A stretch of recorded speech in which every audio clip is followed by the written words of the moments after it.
Welcome back. तो देखिए आखिर मोस्ट अवेटिंग न्यूज़ आ ही गई कि झारखंड पीजीटी के लिए एडमिट कार्ड रिलीज़ कर दिया गया है। तो अब यहाँ से जो टाइम बच रहा है उसमें क्या हमारी स्ट्रैटेजी रहनी चाहिए, मेरे जो कुछ इंपॉर्टेंट सजेशंस हैं ये सब मैं आपके इस वीडियो में बात कर लूँगा। ज़्यादा टाइम नहीं लूँगा आपका, तो बस आप इसको लास्ट तक ज़रूर देख करके जाओ, ठीक है। तो देखो पहले तो ये है कि आपका ये एडमिट कार्ड रिलीज़ कर दिया गया है and this is a good news, चूँकि सब लोगों को इंतज़ार था इसका। तो आप सबसे पहले अपना एडमिट कार्ड जो है डाउनलोड कर लीजिए, देख लीजिए आपको कहाँ पे दिया है। आपको इसका जो एडमिट कार्ड है वो इसके ऑफिशियल वेबसाइट पे इसका लिंक दे दिया गया है। आप इसका ऑफिशियल वेबसाइट jssc.nic.in पे जा करके लिंक से अपना एडमिट कार्ड आप डाउनलोड कर सकते हैं। सबसे पहले आप वो डाउनलोड कर लो। ऐसे इसका लिंक मैंने आपको टेलीग्राम पे भी अपना शेयर कर दिया है, मेरा जो टेलीग्राम का चैनल है पीजीटी टीजीटी वाला, ठीक है, जिसका लिंक आपको डिस्क्रिप्शन बॉक्स में मिल जाएगा। सबसे पहला वाला जो लिंक है उसी में, तो वहाँ पे भी मैंने लिंक दे दिया है, वहाँ से भी आप डाउनलोड कर सकते हो। अब देखो, अब डाउनलोड करने के बाद सबसे पहले आप ये देख लेना कि आपको कितना टाइम अब यहाँ से मिल रहा है, ठीक है, और उस टाइम के अकॉर्डिंग आपको प्लान करना है। बिल्कुल सिस्टमेटिक और स्मार्ट वर्क करना है हमको, कोई परेशान होने वाली चीज़ नहीं है, ठीक है। तो अगर मैं बात करूं तो जैसे मेरे को कुछ पता चला है, तो मैथ्स की अगर मैं बात करूं तो 2 डेट में, एक तो आपको 31 अगस्त और दूसरा आपका 1 सितंबर, ये 2 डेट में एग्ज़ाम दिया गया है। जैसा कि इसका टेंटेटिव डेट था कि कहा गया था कि आपका जो एग्ज़ाम है वो 18 अगस्त से लेकर के 9 सितंबर तक इसका शेड्यूल हो सकता है। तो उसी के अकॉर्डिंग ये कुछ आया है। तो चलो जेएसएससी अपने अकॉर्डिंग चल रही है। अब हमको कैसे चलना है, तो देखिए सबसे पहले हम लोग बात करेंगे, अगर मैं इसी डेट को ले लूँ कि अगर आपका 31 अगस्त को एग्ज़ाम है, तो आप यहाँ से अगर आप काउंट करो तो आप देख सकते हो कि आपके पास में 20 डेज यहाँ से बचते हैं। So now we talk about last 20 days strategies. तो हमारी इन लास्ट जो बचे हुए 20 दिन हैं इसमें हमारी क्या स्ट्रैटेजी रहनी चाहिए। तो देखो 4 मेन बातें हैं, ठीक है, इसको आप अच्छे से समझ लो। Number 1, revise formulas and results. आपने जो कुछ भी पढ़ रखा है ना, अच्छा खासा नोट होगा आपके पास में, तो अब वो आपको उसमें जो इंपॉर्टेंट फॉर्मूलाज और रिजल्ट है वो आपको बिल्कुल याद रखना चाहिए। क्योंकि देखो जो एग्जाम है वो आपका सीबीटी मोड में, आपको पता है, ठीक है, सारे एमसीक्यूज एग्जाम है। तो एक्चुअली इसमें 2 चीज़ों का आपका मेन जो है एग्जाम होता है। एक आपके नॉलेज का एग्जाम होता है, ठीक है, कि आपका नॉलेज जो है सब्जेक्ट के रिगार्डिंग क्या है। नॉलेज का हो नॉलेज विथ द अंडरस्टैंडिंग, ठीक है, क्योंकि क्वेश्चन आपका पीजीटी लेवल पे होगा तो अच्छा होगा। और दूसरा आपका जो होता है वो आपकी होती है स्पीड के साथ साथ आपकी एक्यूरेसी, ठीक है। तो स्पीड एंड एक्यूरेसी ये मैं कह सकता हूँ। तो स्पीड और एक्यूरेसी को बढ़ाने के लिए ना आपको जरूरी है कि आपका जो फॉर्मूलाज है वो बहुत ही अच्छे से याद होना चाहिए, कंफ्यूजन वाला मैटर नहीं रहना चाहिए, ठीक है। तो इसके लिए आप टाइम निकालो। सपोज करो जैसे मैं आप बात करता हूँ, मैं मैथ्स को लेके ही चलता हूँ, इससे आप अपने सब्जेक्ट का भी स्ट्रैटेजी प्लान कर लेना। जैसे मैथ में देखो 15 टॉपिक्स है, ठीक है। अब सपोज करो मैं एक जनरल बात करता हूँ कि करंट पोजीशन आपकी ये है कि आपका 10 टॉपिक क्या है, कंप्लीट है, मैंने आपने इसका तैयारी अकॉर्डिंग टू सिलेबस कर लिया है। और 5 टॉपिक आपका या तो पार्शियल है या तो आपने उसको अभी नहीं किया, ठीक है। तो ये जो 10 टॉपिक आपने कर लिया है ना, ये आपका समझ लो क्या है, यही आपका सरमाया है, आपका खजाना है, ठीक है। इसको आपको अच्छे से बचाना है और इसमें अच्छे से फिनिशिंग लाना है। देखिए जब आप फिनिशिंग अच्छे से करते हो ना, जब आपकी रिवीजन अच्छी रहती है, प्रैक्टिस अच्छी रहती है, उसमें आप उसके टॉपिक्स को अच्छे से फिनिश करते हो, तब आपका एग्जाम में अच्छा नंबर आता है। तो अगर आपका ये 10 टॉपिक काफी अच्छे से किया हुआ है तो उसका आप बना लो 5 डेज का। जैसे अभी हमारे पास में 20 डेज है, तो आप 5 डेज में बांट सकते हो, ठीक है, कि मैं ईच 5 डेज में रेगुलर इंटरवल में क्या करूंगा, रिवीजन करूंगा, ठीक है। तो अब 5 डेज में आप 2-2 टॉपिक को कवर कर सकते हो। इसके लिए आप कोई टाइम अपने अकॉर्डिंग ले लो जब आप फ्रेश रहते हो। देखिए याद रखिएगा, रिवीजन करने के लिए बिल्कुल फ्रेश टाइम चाहिए, ठीक है। ऐसा नहीं कि सो के उठे आधी नींद में है तो वहां पे वो जो याद रहता है वो भी आदमी भूल जाता है। तो आप बिल्कुल उसी टाइम। अच्छा, इसका एक और बेस्ट तरीका ये रहता है कि चलते फिरते, मैं बोलता हूँ रिवीजन की बात, जैसे मान लो कुछ काम आ गया, ठीक है, भाई को स्कूल ड्रॉप करने जा रहे हैं या चलो कुछ राशन लाने गए, तो फॉर्मूला आप चलते चलते कर सकते हैं, ठीक है ना। स्टेप बाय स्टेप कर सकते हैं, दुकान में खड़े होकर के वेट कर रहे हैं वहां पे आप कर सकते हैं। तो एनी टाइम अगर आप रिवीजन करते रहिएगा तो आपके माइंड में वो बात फिट आ जाएगी। तो 2-2 टॉपिक करके आप इसको 5 डेज में बांट सकते हो, ठीक है। और जब इसका एक बार रिवीजन कंप्लीट हो जाएगा फिर उस पीरियड को आप रिपीट कर लेना फिर 5 डेज में। इस तरीके से इसको आप रिपीट करते जाओ। तो जो आपका पढ़ा हुआ है उसमें आपको 2 तरह का रिवीजन करना है। एक तो आपको ओरल जिसको कहते हैं कि आपके दिमाग में वो सेव रहनी चाहिए, और दूसरा इंपॉर्टेंट रिवीजन होता है प्रैक्टिस फिल्टर्ड एमसीक्यूज। जो भी आपने टॉपिक कर रखा है ना, याद रखिएगा कि कुछ कुछ ऐसे एमसीक्यूज होते हैं, बड़े एमसीक्यूज, जिसको अगर आप करेंगे ना तो वो एक साथ क्या करता है, 10 से 12 एमसीक्यू को कवर कर लेता है। क्योंकि आपको पता है कि एग्जाम जो आपका हो रहा है तो उसमें दो तरह के क्वेश्चन आएंगे। एक क्वेश्चन आपका डायरेक्टली रिजल्ट बेस्ड होगा, जो आपको जो याद है वहां से आप कर लोगे, और दूसरा जो क्वेश्चन रहेगा ना तो वो आपको आपकी अंडरस्टैंडिंग चेक की जाएगी। तो उस लेवल का क्वेश्चन करने के लिए आप जो है, जब आप इस तरह के अच्छे एमसीक्यूज हैं, आपको पता है कि कौन इजी एमसीक्यू है, कौन जो है थोड़ा मुश्किल एमसीक्यू है। जब आप थोड़ा मुश्किल एमसीक्यू को करते हो और उसकी प्रैक्टिस आप रेगुलर करते रहते हो तो इससे क्या फायदा होता है, एक कि जो इजी वाला एमसीक्यू है उसका भी रिवीजन हो जाता है, वो उसको भी कवर कर लेता है और उसमें बहुत सारी बातें होती हैं। और मेरा कुछ एमसीक्यू इसी तरह का रहता है जो आपको इससे सपोर्ट करेगा, ठीक है। अब इसकी प्रैक्टिस करने के लिए मैं जो डेली बेसिस पे अभी मैं कोशिश करूंगा, डेली मेरा यूट्यूब पे एमसीक्यू वाला ही ज्यादातर चलेगा, ठीक है। तो उसमें जो एमसीक्यू वाला चलता है तो उस एमसीक्यू को भी आप पहले वीडियो पॉज करके खुद से बनाने का कोशिश करो, नहीं बनता दिन आप देख सकते हो, बट वहां से भी आप प्रैक्टिस कर सकते हो। टेलीग्राम से कुछ आपने एमसीक्यूज उठाया होगा मेरा, तो वहां टेलीग्राम पे भी आपको जो इंपॉर्टेंट बड़े एमसीक्यूज हैं उसको फिल्टर करके आप प्रैक्टिस कीजिए। टॉपिक वाइज ये भी एमसीक्यू आपको फिल्टर करना है, ठीक है।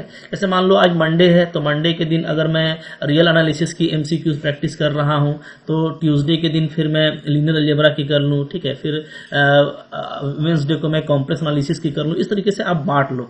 तो ये दोनों काम आपको करना है, तो आप रूटीन बनाना अपने अकॉर्डिंग। याद रखिए कि कोई भी गाइड आपको ना सिर्फ गाइड ही कर सकता है। एक्चुअली ये जो अच्छा एग्जाम है ये आपका तभी निकलेगा जब आप खुद को प्रॉपर टाइम देंगे। याद रखिए कि सबसे अच्छा आपको जो जानता है ना वो आप खुद हैं, ठीक है। बड़े बड़े स्कॉलर का यही कहना है कि एक इंसान को उससे बेहतर कोई नहीं जानता। तो आप अपने आप को सबसे बेस्ट जानते हो, तो आपको उसी तरीके से एक स्मार्ट वर्क करना है। उसके लिए आपको एक स्मार्ट स्ट्रैटेजी और एक स्मार्ट आपको रूटीन बनाना है। तो उस रूटीन के हिसाब से जब आप फ्रेश हो तब आप जो है फॉर्मूला को रिवीजन करें, ठीक है, रिकॉल करें। और इसमें बोर हो जाएंगे आप जल्दी, इसलिए उसमें आप प्रैक्टिस जो है कीजिए एमसीक्यूज का बना करके, ठीक है। जितना आप एमसीक्यूज बनाएंगे कॉन्फिडेंस के साथ में। और याद रखिएगा हर जगह, चूंकि मेरा जो चैनल है उसका भी नाम है लर्न ऑनेस्टली, तो मैं ये बात करता हूँ कि ऑनेस्टली आपको स्टडी करना है। यानी अभी भी वो नहीं होना चाहिए कि अरे नहीं याद है चलो देख लो, ये सब नहीं, ठीक है। आप जितना कर सकते हो आपको ईमानदारी के साथ पढ़ना है। जो आपने पढ़ा हुआ है उसको ईमानदारी से अप्लाई करना है, हड़बड़ाना बिल्कुल नहीं है, ठीक है। ये प्रैक्टिस देखिए काफी इंपॉर्टेंट होता है। एग्जाम में किनका नहीं होता, उनका नहीं होता है जो हड़बड़ा करके छोड़ देते हैं। थोड़ा सा कैलकुलेशन किए, अरे नहीं आ रहा है, फिर किसी को अंदाजे टिक कर दिए, ऐसा नहीं। अगर आप थोड़ा पेशेंस के साथ करेंगे ना तो कुछ कुछ क्वेश्चन ऐसा होता है कि शुरू का आपको 30-40 सेकंड थोड़ा सा मुश्किल लगेगा, लेकिन जब आप पेशेंस से चलते हैं तो वो बिल्कुल खुल जाता है और इजीली बन जाता है। तो पेशेंस भी रखना है आपको, इसलिए मैं बता रहा हूँ कि प्रैक्टिस कीजिए, ठीक है। ये दोनों आपको पूरा टाइम देना है इसमें। अभी तो आपको कुछ करना ही नहीं, अब लास्ट का जो 20 दिन बच गया है अब आपको घर वाले भी छोड़ देंगे, ठीक है। या अगर आप ड्यूटी करते होगे तो वहां पे भी बोल देना भाई थोड़ा सा मेरे को गैप दे दो, ठीक है। तो अब ये अगर आप काम करेंगे तो ये आपको हाफ डे इसी में देना है। उसके बाद अब आप ये कोशिश करना कि अगर आपका 5 टॉपिक नहीं हुआ है तो उसमें जो टॉपिक आपको लग रहा है कि मैं कर सकता हूं उसको आप ऐड करने की कोशिश कीजिए। डेली उसको थोड़ा थोड़ा पढ़िए, ठीक है। मैं कभी भी इस तरफ का स्ट्रेटेजी नहीं देता कि भाई जिसको नहीं किया उसको अंदाजी मार के चलाना, कोई फायदा नहीं होता। इस तरह का पूरा एक्सपीरियंस है उसका होता ही नहीं है जो इस तरह का लेके चलता है माइंड में, ठीक है। बहुत ज्यादा उसका रॉन्ग हो जाएगा। फिर आप कंप्यूटर पे ठहर ही नहीं रहे हो और स्क्रीन पे आपका बिल्कुल ठहरना नहीं हो रहा और आप टिक किए जा रहे हैं, तो नॉर्मलाइजेशन में भी आपका बहुत खराब जो है रैंक आ जाता है। अच्छा, लास्टली है आपका test series, very important. Test series आपको देके जाना है, इसके बगैर आपको एग्जाम में नहीं जाना। टेस्ट सीरीज के लिए आप डेली का एक टाइम निकाल लो और मेरे ऐप पे टेस्ट सीरीज अवेलेबल है। आपको पता है मेरा ऐप क्या है, MSc लर्न ऑनेस्टली। तो जिन्होंने नहीं लिया वो जाकर के मेरे ऐप को डाउनलोड कर लो प्ले स्टोर से, और यहाँ पे आपको दोनों टेस्ट सीरीज मिल जाएगा। पेपर 1 का भी मिल जाएगा और पेपर 2 यानी आपको पेपर 2 में मेरा जो मैथ का अवेलेबल है वो भी मिल जाएगा। तो अब यहाँ से ऐसा नहीं होना चाहिए कि भाई पेपर 1 काफी सिंपल है, ठीक है सिंपल है और पास भी कर जाओगे आप, लेकिन एक बार दे दो, चूंकि जैसा पेपर 1 में क्वेश्चन आना है मैंने उसी के अकॉर्डिंग टेस्ट सीरीज लगाया है और अभी वो 300 रुपये का है, तो 300 रुपया नहीं देखना, ठीक है। उसमें काफी वर्क किया गया है, वरना मैं इसको और सस्ता कर देता। तो पेपर 1 का है, आप इसको जरूर इसको भी दे करके जाओ, सो दैट कि आपको हो जाए कि हाँ भाई मैं इजिली पास कर जाऊंगा। क्योंकि जब आप दोगे ना तो आपका कॉन्फिडेंस बढ़ जाएगा। याद रखिए, जब आपका कॉन्फिडेंस बढ़ता है, जब आप कि माइंड जो है, जब आपका हेल्दी माइंड आपको कहता है ना कि नहीं अब आपका हो जाना है, तो भाई पेपर 1 में हो जाना है तो पेपर 2 में भी हो जाना है, सो आपको टेस्ट सीरीज भी देख करके जाना है। तो इन 4 चीज पे आप ध्यान दीजिए, ऐसा ही रूटीन आप बनाइए जिसमें रिवीजन भी हो, ओरल रिवीजन, साथ में प्रैक्टिस, ये इसका ज्यादा टाइम होना चाहिए। एड ऑन टॉपिक्स, कुछ बचा हुआ टॉपिक को भी ऐड करने की कोशिश कीजिए और टेस्ट सीरीज जरूर दीजिए। जितना टाइम आप भुना सकते हैं ना, ये 20 दिन याद रखिएगा।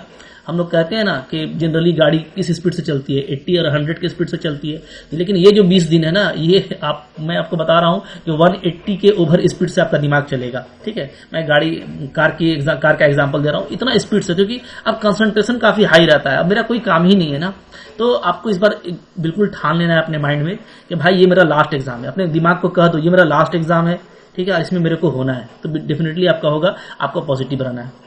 तो इन स्ट्रैटेजीज के साथ आप इसको कंटिन्यू रखो। और लास्टली मैं यही बोलूंगा, last but not the least, कि आपको ऑलवेज पॉजिटिव रहना है, कभी भी निगेटिव नहीं होना। जो आपने पढ़ रखा है उस पर कॉन्फिडेंस रखो। बहुत सारे बच्चे बोलते हैं सर पढ़ रहे हैं तो भूल जा रहे हैं। भाई वो भूल नहीं रहे, आप एमसीक्यूज की प्रैक्टिस करो, ठीक है, वो होता है, सबके साथ होता है, हाँ, लेकिन प्रॉपर रिवीजन भी रखोगे तो आपको याद रहेगा। और जो चीजें बिल्कुल एग्जाम में नहीं आने वाली और उसको आप फालतू का रिवीजन कर रहे हो तो आपके दिमाग को वो हैंग करेगा, उसको आप स्किप कर सकते हो। ठीक है, एग्जाम में आएगा तो उस तरह का 1-2% ही क्वेश्चन आता है जो बिल्कुल इंपॉर्टेंट नहीं होता, लीक से हटके होता है, तो हम लोग उसकी तरफ ध्यान नहीं देंगे। याद रखिएगा कि जो आपको 150 क्वेश्चन दे रहा है ना, इस 150 क्वेश्चन को तो हमको पूरा करना ही नहीं है। ठीक है, एग्जाम ये कहता है और जो क्वेश्चन डिजाइन करते हैं वो भी जानते हैं कि इसमें हार्डली आप कितना अटेम्प्ट कर सकते हो, 120 से 125। ठीक है, इतना ही क्वेश्चन आप कर पाओगे 3 घंटे में, इससे ज्यादा नहीं हो पाता।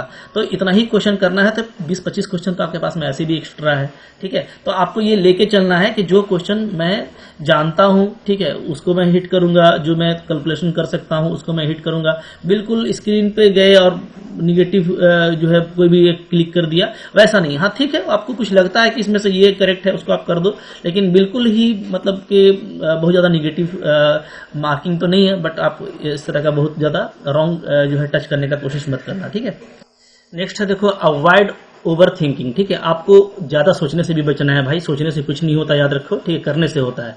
और ज्यादा फोन कॉल भी दोस्तों से बात करने की जरूरत नहीं है, और जो निगेटिव बात करते हैं उनसे तो बिल्कुल भी बात नहीं करना चाहिए। ठीक है, ये एग्जाम मेरे लिए हो रहा है भाई, ठीक है, अब आगे आपका नौकरी का टाइम, तो इसलिए ज्यादा सोचना भी नहीं है। Get complete sleep. ठीक है, कभी भी सोने में मत कटौती कीजिएगा, इसलिए कि अगर आपकी तबीयत खराब हो गई ना तो सब चौपट हो जाएगा। ठीक है, फिर वो 180 का स्पीड जो है वो 20 के स्पीड पर भी नहीं काम करेगा। ठीक है, इसलिए मैं बोल रहा हूँ कि पूरी नींद लेना है आपको।